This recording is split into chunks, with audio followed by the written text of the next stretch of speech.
Welcome to our tutorial on protein synthesis, the fascinating process by which cells create proteins, a fundamental building block of life. Let's start by understanding what protein synthesis is. Protein synthesis is the process by which cells make proteins. Proteins are essential for the structure, function, and regulation of the body's tissues and organs. Now let's break down the steps of protein synthesis. There are two main stages: transcription and translation. First, let's talk about transcription. During transcription, the DNA code in the nucleus is copied into a molecule called messenger RNA, mRNA. This mRNA carries the genetic information from the DNA to the ribosomes in the cytoplasm. Next, let's discuss translation. During translation, the mRNA code is read by ribosomes, and amino acids are brought to the ribosome by transfer RNA, tRNA. The ribosome then links the amino acids together to form a protein chain.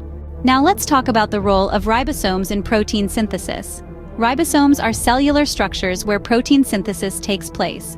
They act as the machinery that reads the mRNA code and assembles amino acids into proteins. Ribosomes consist of two subunits, one large and one small, that come together to form a functional ribosome complex. Finally, let's discuss the importance of protein synthesis.